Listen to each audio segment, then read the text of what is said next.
We're going to look at one of my favorite properties here, and this is Notes 1-7 for Algebra 1, and it's the distributive property. And can I apply the distributive property? So let's talk about what the distributive property means. First of all, when you have the distributive property, you're going to have a set of parentheses, like in example 1. So talk to me about what does that mean when you have 2 and a parenthesis, and a 4 and a closed parenthesis? What operation does it mean? Well, it means multiply. And so here this means 2 times 4, which evaluates to the number 8. So we have 2 times 4, which will evaluate to the number 8. Remember, if we do, these are expressions, meaning I do not have an equal sign. So we evaluate or simplify, we do not solve. So I want to take what we learned in our last lesson 1-2 on order of operations. And let's do example 2 using the correct order of operations, which would mean that we want to do parentheses first. And inside my parentheses, 3 plus 4 is 7. And then I accomplish my multiplication, and 2 times 7 is 14. Since we have no variables here, order of operations is one method or one way of evaluating this answer. So I am going to type their order of operations.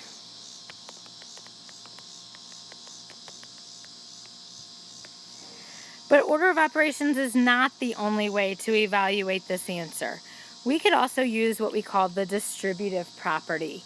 And first of all, you have the distributive property when you have a number or a letter, or I should say a term, outside of your parentheses, and we multiply it by everything inside the parentheses. So if I apply the distributive property here, 2 times 3 is 6. Bring down my addition symbol, and 2 times 4 is 8. And when we add those two together, we get 14 also. So when you have just numerical values, just numbers, there's actually 2 ways that we could evaluate these. And it is by order of operations or by using the distributive property. I want to take my yellow little pin here and I want to star that because that is a question on an assessment of just if we were to solve that, or I'm sorry, I should never say solve. If we were to evaluate that, what are the 2 ways to evaluate? And we just walked through those. When we have letters involved, that's when we are just going to apply the distributive property and multiply.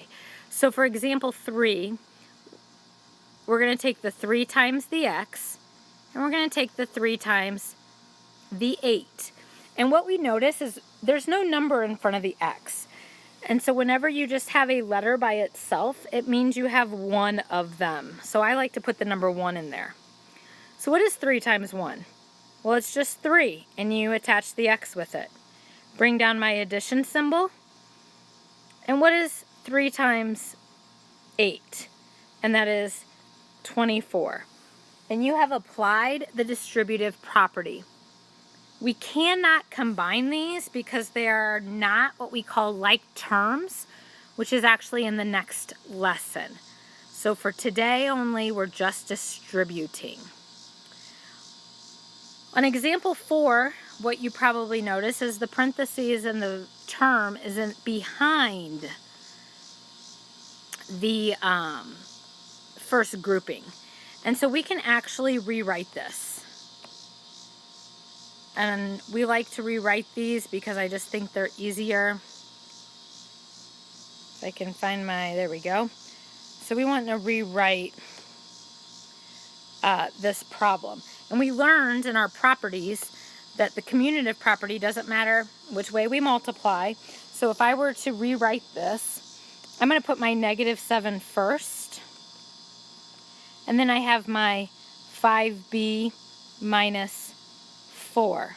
And I'm also going to tell you that I see a subtraction symbol. And then we talked about when we have subtraction, we would like to change all of these to addition.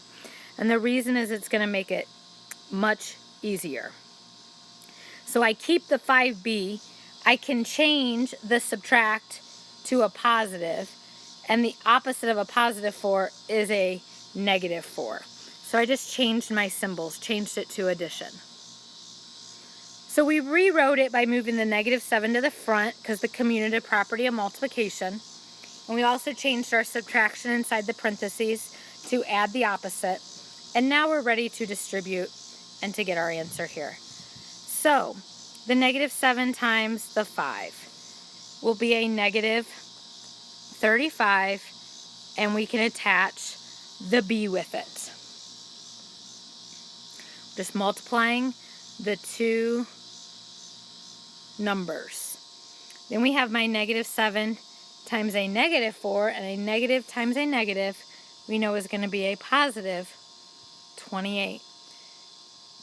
So you have applied the distributive property, and you have simplified this problem to -35b plus 28.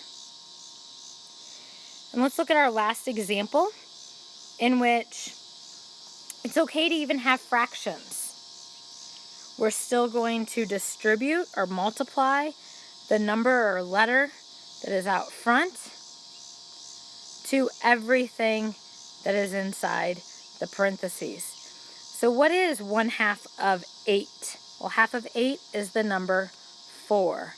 So we have 4a plus, and what is 1/2 of the number 4? It is 2, and that is a -4. So 1/2 of -4 would be a -2. And so this lesson is just applying the distributive property, and we're going to simplify them more when we start talking about what like terms are in the next lesson. Have a good one.